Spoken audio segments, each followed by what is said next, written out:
Right, இயேசுவின் நாமத்தினாலே ஒரு சின்ன ஜெபம் பண்ணுவோம். வல்லமையான பிதாவே, நீர் எங்களோடு இந்த கடைசி நாட்களில் உணர்வூற்றும்படியாய் பேசி நாங்கள் முழுவதுமாய் ஆவியாத்மா சரீரத்தை தேவனுடைய பாதத்தில் அலலியா ஒப்பு கொடுத்து கிறிஸ்துவ ஜீவியம் வாழ எங்களுக்கு பலனு கிருபையும் தாரும்.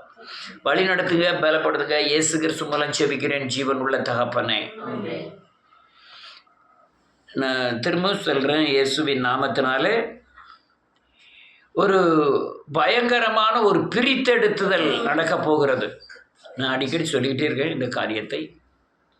ஊழியம் செய்கிறவனுக்கும் செய்யாதவனுக்கும், விசுவாசிக்கும் அபிவிசுவாசிக்கும், தேவனை சேவிக்கிறவனுக்கும் சேவிக்காதவனுக்கும், பரிசுத்தம் உள்ளவனுக்கும் பரிசுத்தம் இல்லாதவனுக்கும் பயங்கரமான ஒரு வித்தியாசத்தை ஏற்படுத்தி தேவன் தன்னுடைய பரலோக ராஜ்யத்துக்கு ஆத்துமாவை ஆதாயப்படுத்த போகிறார். இந்த பிரித்தெடுத்தலில் பயங்கரமான உபத்திரங்கள். நீ எதை பிரிக்க எடுக்கிறனாலும் உபத்திரம் இருக்கும். தங்கத்தை பிரித்து எடுக்கிறனாலும் சரி, கோதுமையிலிருந்து பதரை பிரித்தெடுக்கனாலும் சரி, எதில் இருந்து ஒரு கள்ளனை பிரிக்கணும்னா கொஞ்சம் உபத்திரத்துக்குள்ளே போனால் தான் அது பிரித்து எடுக்க முடியும். அதனால் அந்த கடைசி நாட்களின் கிறிஸ்தவர்கள் ஒரு பகுதி கொடுத்து வைத்தவர்கள், ஒரு பகுதி அவர்கள் தெரிந்தெடுக்கப்படாமல் இருந்தால் நல்லது. ஏன் இப்படி சொல்றோம்னா, நீங்கள் சரியானபடி நடந்து பிரித்தெடுத்துக்கப்பட்டீர்களானால் உங்களுக்கு அபிஷேகம், வல்லமை, தேவன் உங்களோட அசைவாடுவது, சத்தியம், விசுவாசம், நீதி, தேவனுடைய அசைவாடுதலை நீங்கள் உணர முடியும். நீங்கள் பிரித்தெடுக்கும்போது பதராய் மாறி இருந்தீங்கன்னா, உண்மையற்றவர்களாக இருந்தீங்கன்னா, உங்களை நடத்துவது அந்தி கிறிஸ்துவின் கிரியையாக இருக்கும். நான் இப்போ ஒரு வீடியோ பார்த்துட்டு வரேன். ஒரு பாட்டுக்கு பயங்கர ஆட்டம் சபையில். நீங்கள் கொஞ்ச நேரம் அல்லேலூயா, நீங்கள் கிறிஸ்துவனாக இருந்து பக்தி உள்ளவனாக இருந்தும் அதே மாதிரி இடத்துக்கு நீங்கள் போனீங்கன்னா நீங்களும் ஆட ஆரம்பிச்சுடுவீங்க. ஏன்னு கேட்டால், தெரிந்து கொள்ளப்பட்டவர்களும் வஞ்சிக்கக்கூடிய கொடிய காலம் அப்படின்னு இயேசு சொன்னார். வஞ்சிக்கப்படுவதற்கு முதல் அடையாளமே தேவன் சொன்ன காரியம், நீங்கள் வஞ்சிக்கப்படாத இல்லை, கடைசி காலத்தின் அடையாளம் எதுனா நீங்கள் வஞ்சிக்கப்படாமல் இருங்கள் அப்படின்னு தான் சொன்னார். இந்த அந்தி கிறிஸ்துவின் கிரியைகள் ஒரு 3 கோணத்தில் நமக்குள்ளே வெளிப்படும். அதை தான் இன்னைக்கு சொல்ல போகிறேன். வாசிக்கலாம் ஒரு வசனத்தை. செல்ல இருந்து யாராவது வாசிங்க. வெளிப்படுத்தின விசேஷம் 12வது அதிகாரம் 12வது வசனம்.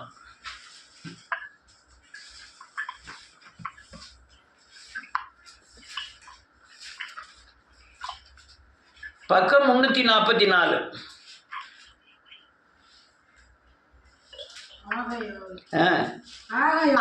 பரலோகங்களே, அவைகளில் வாசமாய் இருக்கிறவர்களே களி கூறுங்கள். பூமியிலும் சமுத்திரத்திலும் குடியிருக்கிறவர்களே, ஐயோ, பிசாசானவன் தனக்கு கொஞ்ச காலம் மாத்திரம் உண்டென்று அறிந்து மிகுந்த கோபம் கொண்டு உங்களிடத்தில் இறங்கினபடியால் உங்களுக்கு ஆபத்து வரும் என்று சொல்ல கேட்டேன். அடுத்த வசனம், வலு சர்ப்பமானது பூமியிலே தள்ளப்பட்டதை அறிந்து அந்த ஆண்களை பெற்ற ஸ்திரீயை துன்பப்படுத்தினது. ஆமென். போதும். என்ன எழுதியிருக்கு? இந்த கடைசி கொஞ்ச காலம் தான் இருக்குன்னு நினைச்சு இந்த பிசாசானவன் அந்தி கிறிஸ்துவின் வேஷத்தோடு இந்த சபைகளிலே கிறிஸ்துவர்களுக்குள்ளே பல கோணங்களிலே கிரியை செய்ய ஆரம்பித்திருக்கிறான். நீ யாரை எவ்வளவா நான் கடைசி வரையும் சொல்லிக்கிட்டே இருக்கேன். நீங்கள் சரியான பக்தியில் இருந்தால் மட்டும்தான் அந்த உலகத்தில் ஒவ்வொருத்தரத்தை சந்திக்க முடியாது.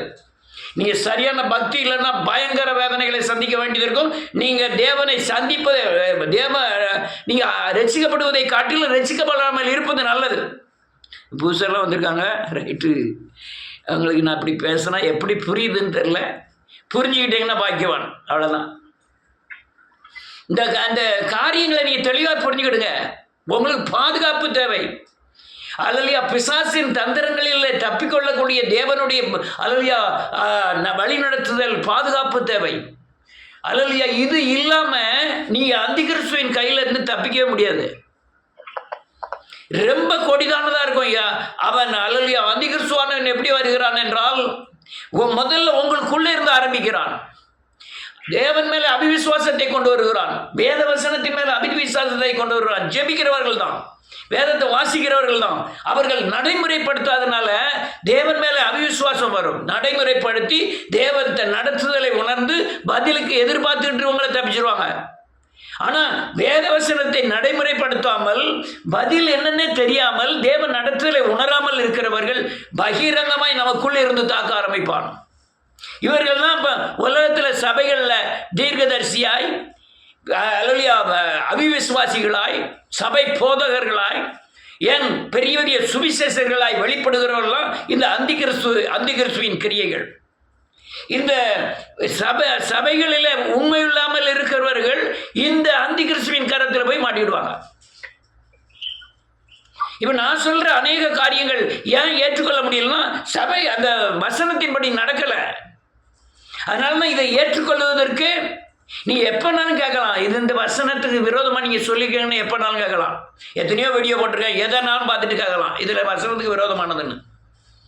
ஆனால் வசனத்துக்கு உண்மையா இருந்தா நீங்க உண்மையா இருக்க வேண்டுமே. அதனால இன்னைக்கு பெரிய பிரச்சனை, இந்த அந்திகிறிஸ்துவின் கரத்தில் போய் விழுகிறவர்கள் இந்த மறுரூபமாகாதவர்கள், இயேசுவை வைராக்கியமாய் சேவிக்காதவர்கள். இந்த அந்திகிறிஸ்துவின் கரத்தில் போய் விழுந்த உடனே உங்க கிறிஸ்துவ ஜீவியம் மட்டும் சூறையாடப்படுவதில்லை, உங்க வாழ்க்கையில நடைமுறைப்படுத்துகிற எல்லா காரியமே சூறையாடப்படும். நான் அநேகர் நினைப்பதுண்டு, அல்லேலூயா தேவ அழைப்பு இல்லாம நீங்க ஊழியத்துக்கு வரக்கூடாது. ஊழியத்துக்கு வந்தா நீங்க பிச்சை எடுக்க வேண்டியது வரும், அல்லது ஒரு சத்தியத்தை மாற்ற வேண்டியது இருக்கும். அநேக ஊழியர்கள் பிச்சை எடுக்க காரணம் என்ன? பெரிய பெரிய ஊழியர்களுமே பிச்சை தான் எடுக்காங்க. பெரிய பெரிய 5000 10,000 வச்சிருக்கிற சுவிசேஷரும் கூட அல்லேலூயா ஜனங்கள்கிட்ட பிச்சை தான் எடுக்கணும். பணம் ஒன்றுக்கும் அதாவது விசுவாசமே உலகத்தை ஜெயிக்கிற ஜெயம். அதனால இந்த பிச்சை எடுக்கக்கூடிய தன்மைக்கு வர காரணம் மறுரூபமாகாதது. இந்த விசுவாச சபையில் சத்தியத்தின்படி நடவாத, தேவனுக்கு வைராக்கியம் பாராட்டாத இந்த விசுவாசிகள் இந்த அந்திகிறிஸ்துவின் கரத்தில் போய் விழுந்துறாங்க. இது 2வது சத்துரு. இது இந்த உலகத்தை பூரா பயங்கரமா ஆண்டுகிட்டு இருக்கு. இப்ப ஆண்டுகிட்டு இருக்குது. அநேகரை சந்திச்சிருக்கேன். எனக்கு வசனத்தின்படி நடக்க மாட்டேன், கர்த்தர் எனக்கு எல்லாம் செஞ்சிடணும். எவ்வளவு பெரிய துரோகம்! அல்லேலூயா நான் தேவனுக்கு பயப்பட மாட்டேன், அநீதி செய்வேன், உலகத்துல அல்லேலூயா துணிகரமான பாவம் செய்வேன், ஆனால் தேவன் என்னை காக்கணும். முட்டாள்தனமா அடிமட்ட முட்டாள்தனமா தெரியலையான்னு தெரியல. உலக ஜனங்களே நீதியை எதிர்பார்க்கும் போது தேவன் நீதியை எதிர்பார்க்க மாட்டாரா? நான் உன்னை உண்மை சேவிக்க மாட்டேன், வசனத்தை கை கொள்ள மாட்டேன், ஜெபம் பண்ண மாட்டேன், அல்லேலூயா தேவனுக்காக வைராக்கியம் வர மாட்டேன், ஆனால் தேவன் என்னை பாதுகாக்கணுங்கிறது எவ்வளவு பெரிய முட்டாள்தனம்! முட்டாள்தனத்திலே அடி முட்டாள்தனம். இன்னைக்கு கிறிஸ்துவம் அப்படிதான் இருக்கு. காரணம் அந்தி கிறிஸ்துவின் கையில சிக்கிக்கொண்ட சுயநீதிக்காரர்கள் 2 பேய் தான். அடுத்தால ஒரு பேய் என்ன தெரியுமா? இயேசுவையும் சிலுவையையும் மனம் திரும்புதலையும் ரட்சிப்பையும் பாவத்தையும் சாபத்தையும் பாவ அறிக்கையும் மறுதளிப்பவனே. மறுதளிப்பு தான் இந்த அடையாளம். இயேசுவை ஏற்றுக்கொள்ள மாட்டான், மனம் திரும்புதலை ஏற்றுக்கொள்ள மாட்டான், ரட்சிப்பை ஏற்றுக்கொள்ள மாட்டான், அல்லேலூயா பாவ அறிக்கை ஏற்றுக்கொள்ள மாட்டான், அல்லேலூயா புது சக்தியை ஏற்றுக்கொள்ள மாட்டான். ஆட்டமும் பாட்டமும் கொண்டாட்டமும் தான் அவங்க நம்புகிறதே. அல்லேலூயா. ஒரு வசனத்தை வாசிப்போம். 2 யோவான் 2வது நிருபம் 2வது நிருபத்தில் 1 அதிகாரம் 7வது வசனம். நமக்குள் நிலைநிற்கிறதோ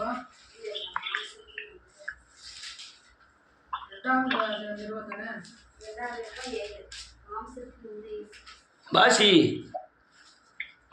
மாம்சத்தில் வந்த இயேசு கிறிஸ்துவை அறிக்கை பண்ணாத அநேக வஞ்சகர்கள் உலகத்தில் தோன்றி இருக்கிறார்கள். இப்படி இப்படிப்பட்டவனே வஞ்சகனும் அந்தி கிறிஸ்துவா இருக்கிறான். மாம்சத்தில் வந்த இயேசு கிறிஸ்து குழந்தை இயேசு அல்ல. மாம்சத்தில் வந்த இயேசு கிறிஸ்து நன்மை செய்யும்படியா சுற்றித் திரிந்த அந்த இயேசுவை சொல்லவில்லை. சிலுவையில் மறுதலித்த அந்த இயேசு, சிலுவையில் மரித்த அந்த இயேசு கிறிஸ்துவை குறித்து சொல்லுகிறது. ஒரு இயேசுவின் பிறப்பின் முக்கியத்துவம் சிலுவை. சிலுவையை போதிக்காத அந்தி கிறிஸ்து. சிலுவையில் தான் விடுதலை. பிசாசுக்கு நல்லா தெரியும். நீ தன்னைத்தான் வெறுத்து சிலுவையை சுமந்து அனைத்து நான் சிலுவையில் அறையப்பட்டனா உங்க பக்கத்தில் பிசாசே வராது. இந்த அந்தி கிறிஸ்துல சிக்கக்கூடியவங்க பூராமே தினம் மறிக்காதவர்கள். அந்தி கிறிஸ்துவின் கையில் சிக்கிறவர்கள் பூராமே அலலியா மனம் திரும்பி பாவ மன்னிப்பு நிச்சயத்தை பெற விரும்பாதவர்கள். பயங்கரமாய் காயப்படுகிறார்கள் தேசத்தில். இன்னொரு பெரிய காரியம் என்னன்னா குருட்டுத்தனம். அந்த சரியான சத்தியத்தை புரிந்து கொள்ள முடியாத ஒரு குருட்டுத்தனம். இந்த பிசாசு கொண்டு இந்த பயங்கர தந்திரத்தில் ஒன்று குருட்டுத்தனம். வேத வசனம் ஐயா, வேத வசனத்தில் இப்படி இருக்கு அப்படியா நடக்குன்னு கேட்டா கூட அதை புரிந்து கொள்ள முடியாத ஒரு குருட்டுத்தனம். வேத வசனம் இப்படி இருக்கு, உன் நடை இப்படி இருக்கு, எனக்கு பச்சையா தெரியுது, நீ தேவனை பின்பற்றலன்னு சொன்னால கூட அதை துணிகரமா மீறக்கூடிய குருட்டுத்தனங்கள்.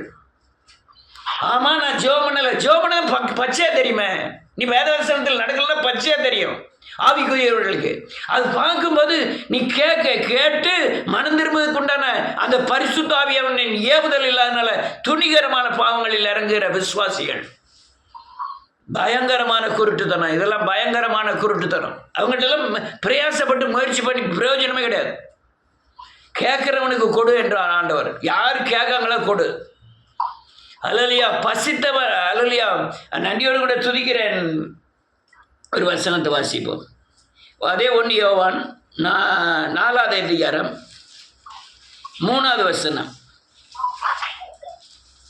மாம்சத்தில் வந்த இயேசு கிறிஸ்துவை அறிக்கை பண்ணாத எந்த ஆவியும் தேவனால் உண்டானதல்ல அல்ல, வரும் என்று நீங்கள் கேள்விப்பட்ட அந்தி கிறிஸ்துனுடைய ஆவி அதுவே. அது இப்போது உலகத்துல நிறைஞ்சு கிடக்கு. நீ பணத்தை வச்சு ஒரு மனுஷனை நிர்ணயம் பண்ணாதே. படிப்பை வச்சு ஒரு மனுஷனை நிர்ணயம் பண்ணாதே. நீ புது சிருஷ்டியை வைத்தும் அவன் பைத்தியக்காரனாய் மாறி இருக்கிறான் அடையாளம்னு ஆண்டவர் சொன்னார். அல்லையா உபத்திரத்துக்குள்ள கடந்து வந்திருக்கிறான் பாரு. இதெல்லாம் இல்லாதவர்கள் தேவனுடைய ராஜ்யத்தை கட்டி எழுப்பவே முடியாது. மோசே பிறந்த முதல் அவனுக்கு உபத்திரம். பிறந்த உடனே கொல்ல பார்த்தார்கள். 2000 பேர் இறந்து போனாங்க. எல்லா பிள்ளைகளும் போட்டான். அல்லையா அவர் பிறக்கும் போதே உபத்திரத்தில் பிறக்கிறான். இயேசு பிறக்கும் போதே உபத்திரத்தில் பிறக்கிறான். அல்லையா தேவ ஊழியத்துக்கு அழைக்கப்பட்டவன் ஒரே சிலுவையில் அறையப்படுவதும் அனுதின மரிப்பும் அனுதின சிலுவை சுமப்பதும் தான் அவன் வாழ்க்கையாக மாறும். அப்படிப்பட்டவர்கள் மாத்திரம்தான் தேவனுடைய ராஜ்யத்தை கட்டி எழுப்ப முடியும். குடும்பத்தில் எப்படிதான் பிரச்சனை இருக்கும். பொண்டாட்டி புருஷனுக்குள்ள அப்படிதான் இருக்கும். உலக சுகபோகத்துக்கு அல்லையா அர்ப்பணிக்கப்பட்டவன் அல்ல ஊழியன். தேவனுடைய ராஜ்யத்திற்கென்று அல்லையா பயன்படும்படியாய் அனுமதிக்கப்பட்டவன் தான் ஊழியன். அநேகர் யார்கிட்ட வந்து பைசாவை எதிர்பார்ப்பாங்க. எவ்வளவு பெரிய முட்டாள்தனங்கள். அல்லையா நன்றியோட பல காரியங்கள். இந்த உருவாக்கப்படாதவன் யாரையுமே உருவாக்க முடியாது. நான் இவ்வளவு கரெக்டாக சத்தியத்தை போதிக்கிறேன்னா எதையும் நான் எதிர்பார்க்கல, கர்த்தரை தவிர. அதனால துணியின்றி சத்தியத்தை சத்தியமாய் போதிக்கிறேன். இன்னொரு வசனத்தை வாசிப்போம். 1 யோவான் 4வது அதிகாரம் 2வது அதிகாரம் 18.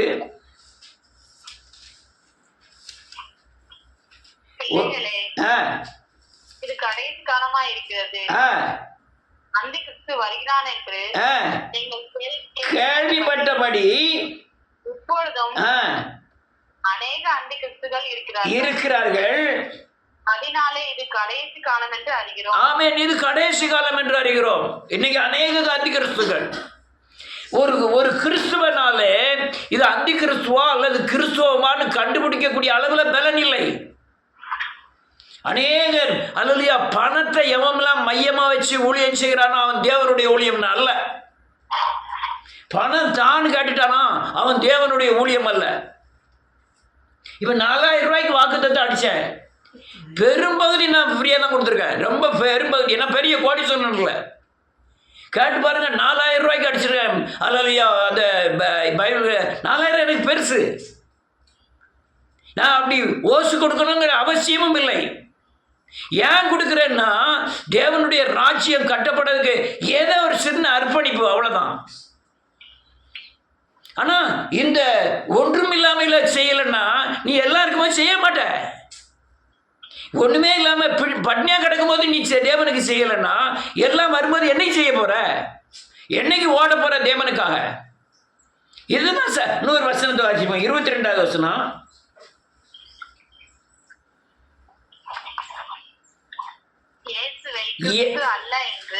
நல்ல காலுங்க. இயேசு கிறிஸ்து, அதாவது இயேசு மரித்து உயிர் தெழுந்த கிறிஸ்து.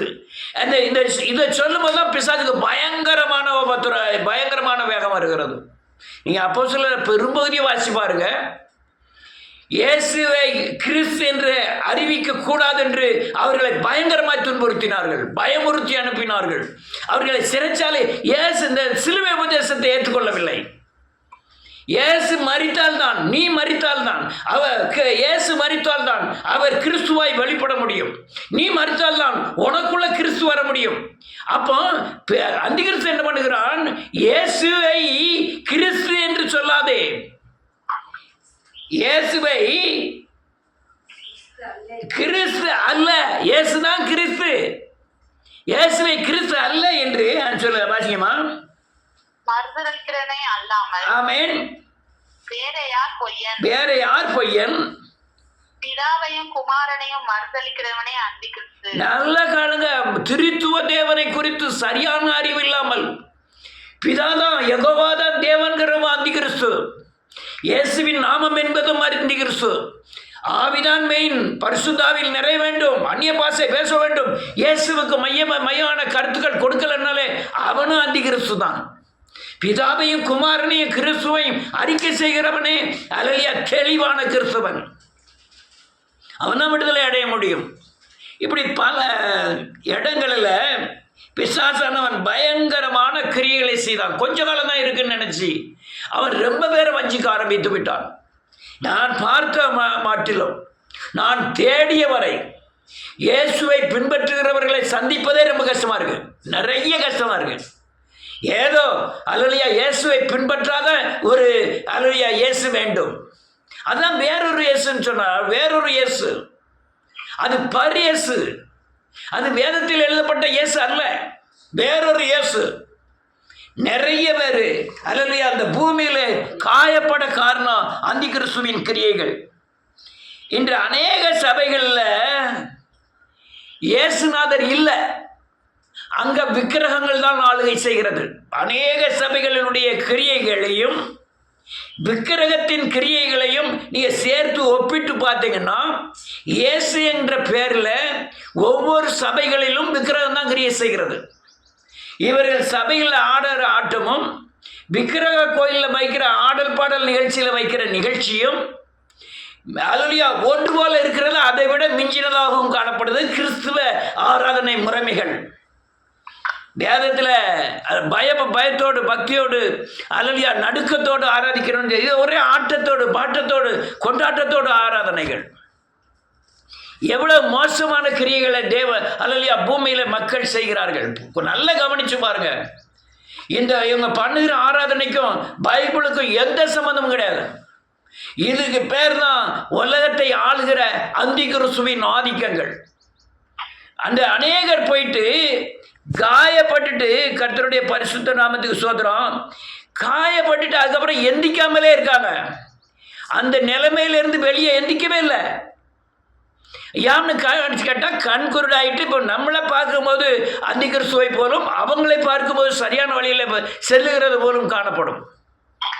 இதை எவ்வளோ பெரிய கோர அல்லேலூயா பலவீனங்களில் இருக்கிறார்கள். ஒவ்வொரு நாளும் அல்லேலூயா தன் ஆசை இச்சைகளை சிலுவையில் அறைந்து ஒவ்வொரு நாளும் இயேசுவின் அச்சடையாளங்களை தரித்து கொண்டு இயேசுவை போல மாறி பரலோக ராஜ்யத்துக்கு ஆயத்தமாக வேண்டும்.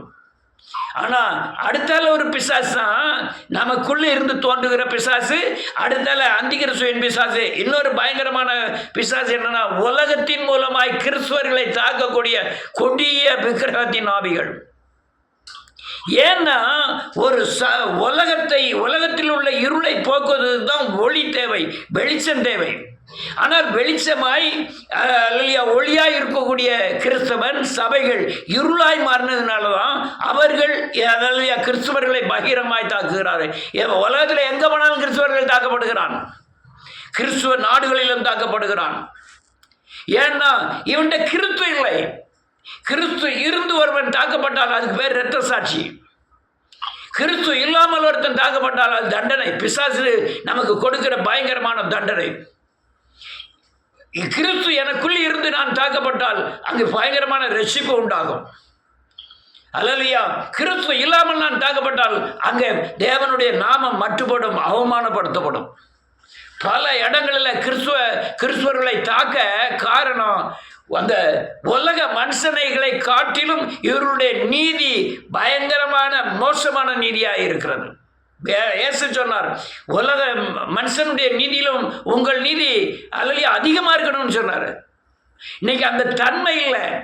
உலக நீதியை காட்டிலும் நம்முடைய நீதி மேன்மையாக இருக்கணும், அது இல்லை. அதனால உலகத்தில் விபச்சாரம் நடக்கிற மாதிரி சபைக்குள்ள விபச்சாரம், உலகத்தில் ஏமாற்று வேலை நடக்கிற மாதிரி சபைக்குள்ள ஏமாற்று வேலை, உலகத்தில் வட்டி கொடுத்து வாங்குற மாதிரியே சபைக்குள்ள வட்டி கொடுத்து வாங்குறது, உலகத்தில் மாம்ச இச்சை, கண்களின் இச்சை, ஜீவனத்தின் பெருமை இருக்கிறது போல கிறிஸ்துவத்துக்குள்ளேயும் மாம்ச இச்சை, உலகத்தில் அதிகாரம் ஆளுகை இருக்கிறது போல கிறிஸ்துவத்திலையும் அதிகாரம் ஆளுகைகள். அப்போ உலக மனுஷர்கள் என்ன நினைக்கிறான், இதோ நம்முடைய ஜனங்களை இவங்க போய் இப்படி வஞ்சிக்கிறார்களேன்னு கண்ணால் பார்க்கிறான். பார்த்து அல்லேலூயா நன்றியோடு கூட துதிக்கிறேன், அவன் வாழ்க்கையில கிறிஸ்துவர்களை பயங்கரமாய் தாக்க ஆரம்பிக்கிறான். உலக மனுஷர்களை பார்க்கிறோம், அநீதி உள்ளவர்கள் சபையில நாங்கள் பரிசுத்தமான என்று சொல்லி அநீதி செய்கிறபடினாலே உலக ஜனங்கள் கிறிஸ்துவர்களை தாக்க முற்படுகிறார்கள். இந்த கிறிஸ்து வேண்டான்னு நினைக்கிறாங்க. அல்லேலூயா. பல இடங்களில் மிஷனரிமார்கள் சேர்த்து வைத்த நற்பெயர்கள், கிறிஸ்துவன் அப்படின்னு சொன்னாலே இவர்கள் பரிசுத்தவான்கள், இவர்கள் அநீதி செய்ய மாட்டார்கள்னு ஒரு நேமை ஏற்படுத்தி இருந்தார்கள் மிஷனரிகள். ஆனால் அந்த பேரை வச்சு கெடுத்து இவ்வளவு நாள் ஓட்டியிருக்காங்க எல்லா கிறிஸ்துவர்களும். இப்போ கிறிஸ்துவன் சொன்னாலே இவன் அநீதி நிறைந்தவன் அப்படிங்கிற நிலைமைக்கு வந்துட்டு பிஜேபி கவர்மெண்ட் வந்த உடனே விபச்சாரத்தில் அதிகமாக அம்பிட்டது. அநேக பாஸ்டர்கள் எல்லாத்துக்கும் தெரியும். நான் இதை அப்படி சொல்கிறேன்னா அது எல்லாத்துக்கும் தெரியுது, அதனால தான் சொல்கிறேன். ஏன் உலகத்தில் நடக்கலையா? உலகத்தில் நடக்கும்யா, ஆனால் இங்கே நடக்கக்கூடாது, இங்கே நடக்கக்கூடாது. நான் அடித்து சொல்கிறேன், இந்த வருஷத்துக்குள்ளேயே வேசிகள் பலிபீடத்திலிருந்து ஆடுவார்கள், விபச்சார கல்லர்கள் பலிபீடத்திலிருந்து ஆடுவார்கள், ஓரின சேர்க்கைகள் பலிபீடத்தில் நடக்கும். பலிபீடத்தில் அல்லேலூயா நன்றியோடு கூட துதிக்கிறேன் இயேசுவின் நாமத்தினாலே. அல்லேலூயா. ஓரின திருமணங்கள் பலிபீடத்தில் நடக்கும். ஆணுக்கு ஆணும் பெண்ணுக்கு பெண்ணு பள்ளி அல்லேலூயா நடக்கும். மட்டுமல்ல, நல்லா எழுதி வச்சுடுங்க, இந்த வருஷத்துல நடக்கும். அது நடக்கிறது மட்டுமல்ல, அது தவறு என்று பைபிளில் உள்ள வசனத்தை எடுத்து போதிக்கக்கூடிய அளவில் மக்கள் மாறி விடுவார்கள் இந்த வருடங்களில். லோத்து அதுக்கப்புறம் காணவே காணல. தெரியுமா உங்களுக்கு? நீதிமான ஐயா லோத்து தன் மகள் மூலமாய் குழந்தை பெற்றதுனால அவங்களுடைய சந்ததி கடைசி இஸ்ரவேல் சந்ததியை பகிரங்கமாய் எதிர்த்தார்கள். லோத்தின் பேர் அதுக்கப்புறம் இருக்கல. பேதுரு எழுதும்போது எழுதுறாரு நீதிமானாகிய லோத்து. இந்த சிக்கலுக்கு வர காரணம் என்னன்னா, அவனை மட்டும் காத்துக்கிட்டானே தவிர அநேகரை மீட்டெடுக்கவில்லை. மாம்ச இச்சையோடு தான் எதிர்கால வாழ்க்கையை தன் சுயபலத்தில் வச்ச மகள்கள், பின்னிட்டு திரும்பி பார்த்த மனைவி, அல்லையா இயேசுவே நம்பாத நியமிக்கப்பட்டிருந்த மருமக்கமார்கள், குடியிருந்த இடம் அல்லையா பயங்கரமான ஓரினை சேர்க்கையாளர்களும் பேசித்தனங்களும் நிறைந்த இடம். அதில் தேர்ந்தெடுத்த முறைமைகள் சரியில்லை. இவன் எவ்வளவுதான் அல்லையா ஒதுங்கி இருந்தாலும் சரி, அவன் தேர்ந்தெடுத்த இடம் சரி கிடையாது. அல்லேலூயா, அல்லேலூயா. அதனால இந்த ஒரு வசனத்தை வாசிப்போம். மத்தேயு எழுதின சுவிசேஷம் 24வது வசனம், 24வது அதிகாரம் 24வது வசனம்.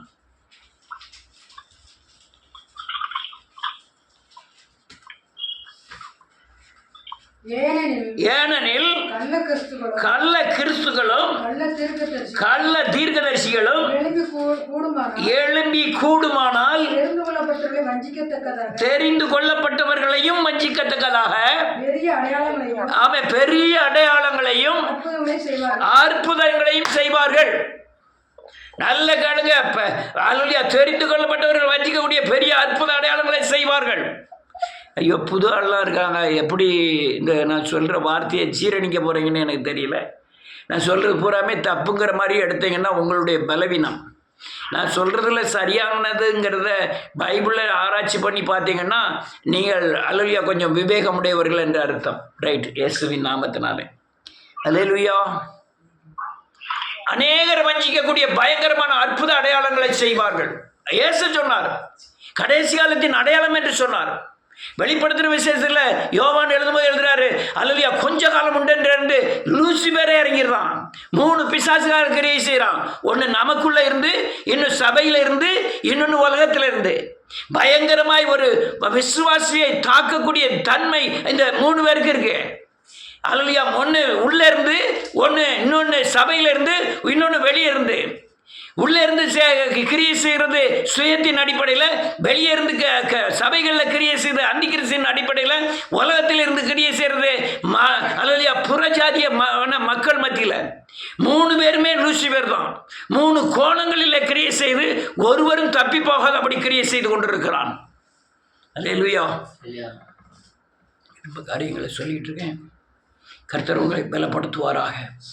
இன்னும் அந்திகிறிஸ்து என்னெல்லாம் செய்கிறான்னு பாருங்க. சபைகளில் வாசிக்கலாம். 13வது அதிகாரம் வெளிப்படுத்தின விசேஷம். நல்ல சவுண்டாக வாசிக்கணும் இயேசுவின் நாமத்தினால். வெளிப்படுத்தின விசேஷம் 11வது வசனத்திலிருந்து, 13வது அதிகாரம் 11வது வசனத்திலிருந்து. கொஞ்சம் வேகமாக வாசிக்க, நேரம் ஆகிட்டு 27 நிமிஷம். வேறொரு மிருகம் பூமியில் இருந்து எழும்ப கண்டேன். அது ஆட்டுக்குட்டி ஒப்பாக 2 கொம்புடையதாக இருந்தது.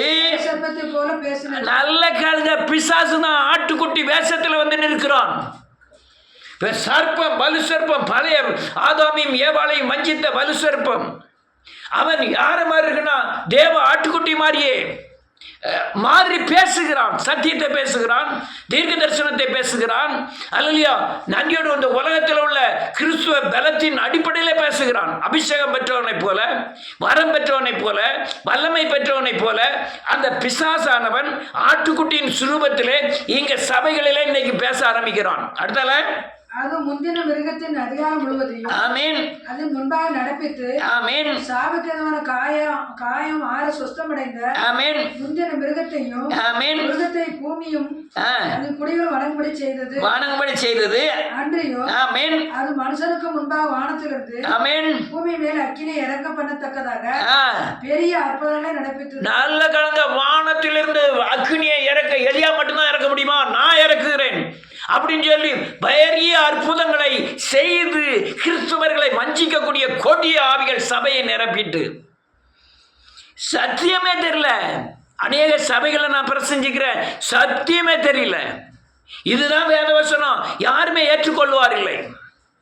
அடுத்த இருக்கு மிருகத்தின் முன்பாக ஆமென் அற்புதங்களை செய்யும்படி தனக்கு கொடுக்கப்பட்ட சத்துவத்தினாலே ஆமென் பூமியின் குடிகளை மோசம் போக்கி பட்டயத்தினால் காயப்பட்டு பிழைத்த மிருகத்திற்கு ஒரு சொரூபம் பண்ண வேண்டும் என்று பூமியின் குடிகளுக்கு மிருகத்துக்கு ஒரு சொரூபம் ஏற்பட வேண்டும்னு சொல்லிட்டு இந்த அல்லேலூயா அநேகர் அந்த பழைய பாம்பாகிய ஆதாமையும் ஏவாளையும் தீண்டின அதே சக்தியோட தான் இருந்து அதுதான் சரியான உபதேசம் என்று போதிக்கக்கூடியவர்களாய் மாறிவிட்டார்கள். ஆனால் அதே மாதிரி சபைகள் தண்டிக்கப்படுவதும் பார்த்துருக்கேன். சபை விசுவாசிகள் கொடூரமாய் தண்டிக்கப்படுகிறார்கள். எங்கள் சபையில் யாராவது ஒரு ஆள் வியாதியிலையோ பிசாசிலேயோ செய்வனிலையோ மாட்டிட்டா அதிகமான பாரப்படுகிறவன் ஊழியக்காரனாக இருக்க வேண்டும். யார் பொறுப்பு எடுக்கா? ஒருவன் ஞானஸ்தானம் எடுத்து அவன் பின்வாங்கினாலோ பிசாசில் காயப்பட்டாலோ அந்திகிறிஸ்துவின் கரத்தில் காயப்பட்டாலோ எந்த ஊழியக்காரனும் தன் மனசில் வருத்தப்பட்டதே கிடையாது. அல்லேலூயா. இன்னொரு வசனத்தை வாசிப்போம். அல்லேலூயா. ஸோ அது 16வது அதிகாரம் 13-14. வேற செல்ல வாசிங்க. அப்பொழுது வலுசர்ப்பத்தின் வாயிலும், நல்ல காலங்க, அந்த வலுசர்ப்பம் லூசிபர், அந்த வலுசர்ப்பம் அல்லேலூயா ஆதாமை வஞ்சித்த வலுசர்ப்பம், அந்த வலுசர்ப்பத்தின் வாயிலும் மிருகத்தின் வாயிலும் கள்ள தீர்க்கதரிசியின் வாயிலும் இருந்து, நல்ல காலங்க, கள்ள தீர்க்கதரிசியின் வாயிலும் இருந்து தவளைகளுக்கு ஒப்பான, தவளைக்கு ஏன் ஒப்புதல் தவளையை வச்சிருக்குன்னா, ஆண்டவர் தவளையான்னு சொன்னார்னா, தவளை தண்ணீர்லையும் வாழும், அது தரையிலையும் வாழும், கிறிஸ்துக்குள்ளேயும் வாழும், உலகத்திலையும் வாழும், தீர்க்கதரிசியாகவும் இருக்கும், மிருகத்தை போலவும் செயல்படும். அல்லேலூயா. விசுவாசியாகவும் போதகர்களாகவும் இருக்கும், அது வலுசர்ப்பத்தை போல செயல்படும். அடுத்தால 3 அஸ்தாவிகள் புறப்பட்டு வர கண்டேன். 3 அஸ்தாவி. இன்னைக்கு இதுதான் நடந்துகிட்டு இருக்கு. பிதா, குமாரன், பரிசுத்தாவி இருக்கிறது போல இந்த பிசாசுக்குள்ளேயும் வலுசர்ப்பம், மிருகம், கள்ளத்தீர்க்கதரிசி, இந்த 3 ஆவிகளும் இந்த சபைகளில் பகிரங்கமாய் கிரியை செய்து கொண்டிருக்கிறது. அடுத்தால அவைகள் அற்புதங்களை செய்கிற பிசாசுகளின் ஆவிகள். அவைகள் எல்லாம் அற்புதங்களை அசால்ட்டா செய்யும், மரித்தோரை எழுப்பும், வானத்திலிருந்து அக்கினியை இறக்கும், பயங்கர அற்புத அடையாளங்களை செய்யும். அவைகள் பூலோகம் எங்கும் உள்ள ராஜாக்களை, ஆமென், சர்வ வல்லமையுள்ள தேவனுடைய மகா நாளில் கூட்டி சேர்க்கும்படிக்கு புறப்பட்டு போகிறது. ராஜாக்கள் யாரு? நம்ம தான் ராஜாக்கள். பிசாசின் அதிகாரமுள்ள இந்த உலகத்தில் பிசாசை ஜெயித்து பிசாசின் கிரியைகளுக்கு நாம் ராஜாவாய் நம்மை மாற்றி இருக்கிறார். நீங்கள் தான் ஆலயம், உங்களுக்குள்ள தேவன் இருக்கிறார். அந்த ஆலயத்தில் இருக்கிற தேவனை மகிமைப்படுத்த நீங்கள் தான் ஆசாரியர்கள். இந்த ராஜாக்களை தேவனுக்கு விரோதமாய் யுத்தம் செய்யும்படியாய் இது ஆயத்தப்படுத்துகிறது. எத்தனை கிறிஸ்தவர்கள் தேவனுக்கு விரோதமாய் இன்னைக்கு யுத்தம் செய்து கொண்டிருக்கிறார்கள். என்ன சபையில் சோத்திரம் போட்டால் எல்லாம் நடக்கும்னு நினைக்கிறாங்க அநேகர். மதியினர்கள், அல்லேலூயா, சபையில் காணிக்க கொடுத்துட்டா எல்லாம் நடக்கணும். மதியினர்கள், நீங்கள் என்னிலும் என் வார்த்தைகள் உங்களிலும் நிலைத்திருந்தால் நீங்கள் கேட்டுக்கொள்வது எதுவோ அது உங்களுக்கு கொடுக்கப்படும் ஆண்டவர் சொன்னார். எனக்கு தேவன் வேணும்னா தேவன் வாயின் வார்த்தையில் நான் நடக்கணும்.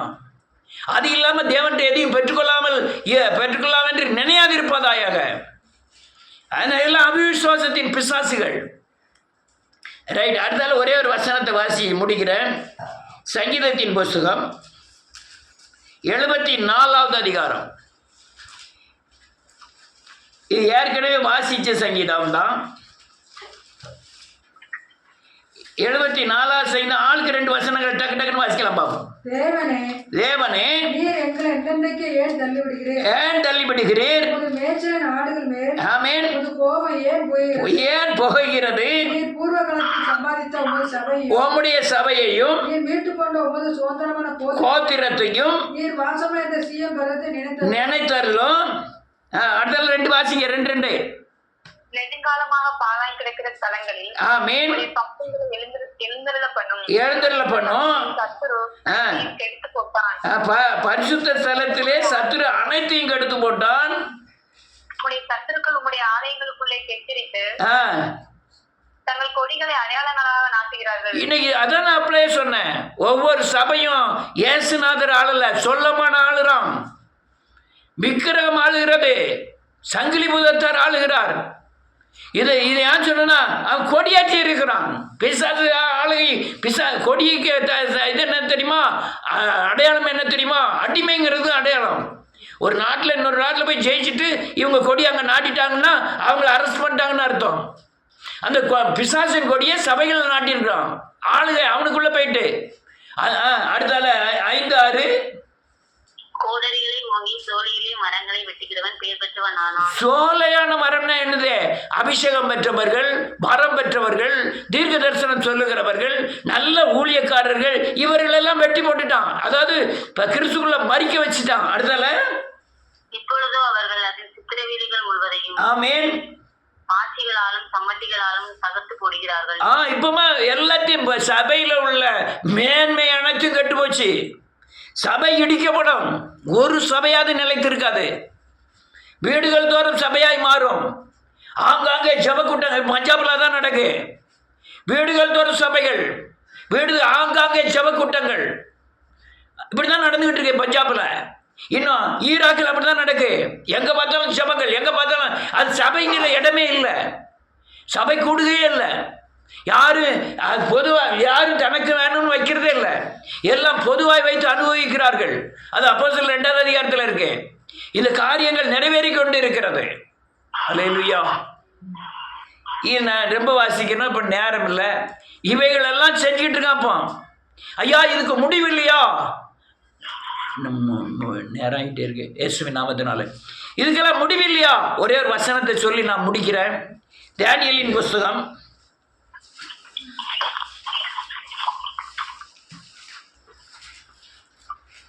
2ஆம் அதிகாரம்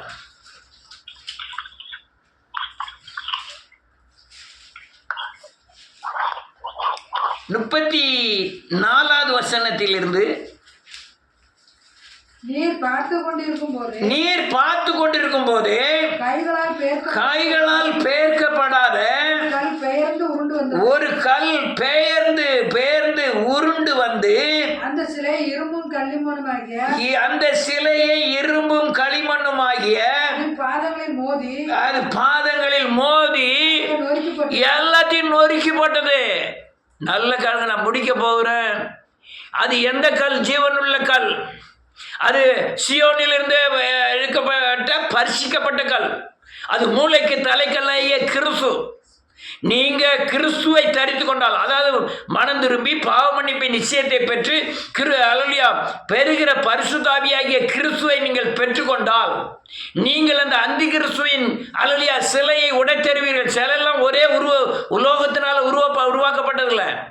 வெங்கலம், இரும்பு, மண், இதனால் அதுக்கு மேலெல்லாம் எழுதியிருக்கு. அதுக்கு நான் வாசித்ததுக்கு மேலே எழுதியிருக்கு. இவைகளினால் உருவாக்கப்பட்ட ஒரு பொற்சிலை. அது ஒன்னோட ஒன்று ஒட்டாது. இந்த சபையோட அந்த சபை ஒட்டாது, அந்த சபையோட அந்த சபை ஒட்டாது. நாங்கள் எந்த சபைக்கும் விரோதிகள் அல்ல, எந்த ஜாதிக்கும் விரோதிகள் அல்ல. எல்லா சபையும் ஒன்று சேர வேண்டும் என்றுதான் எங்களுடைய போதனை. ஆனால் ஒரு சபைக்கு ஒரு சபை சேரக்கூடாதபடி இந்த உருவம் அமைக்கப்பட்டிருக்கு. இது சொப்பனம் தான், அதெல்லாம் கடந்து போவோம்.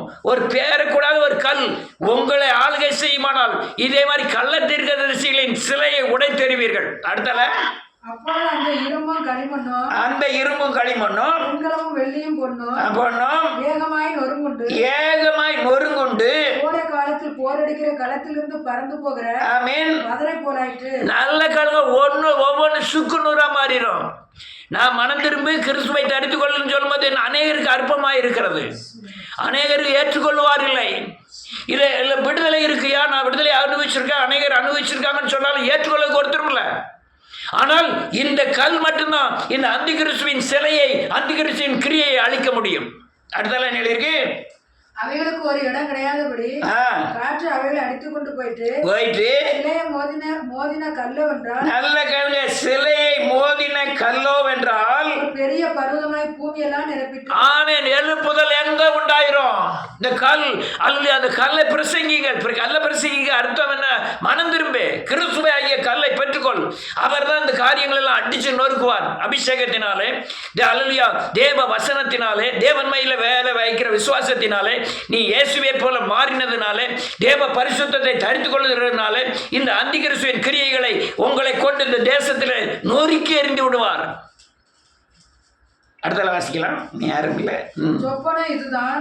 அதன் அர்த்தத்தை ராஜசபத்தில் தெரிவிப்போ, ராஜாவே நீ ராஜாவே ராஜாவா இருக்கு. ஆமென். பரலோக தேவன் உமக்கு ராஜரீகத்தையும் பராக்கிரமத்தையும் வல்லமையும் மகிமையும் அருளினார். சகல இடங்களையும் உள்ள மனுபுத்திரரையும் வெளியின் மிருகங்களையும் ஆகாயத்து பறவைகளையும் கையில் ஒப்பு கொடுத்து அவைகளை எல்லாம் ஆளுமை செய்தார். ஆமென். பொன்னான அந்த தலை நீரே. ஆமென். நீங்க தான் அந்த தலை.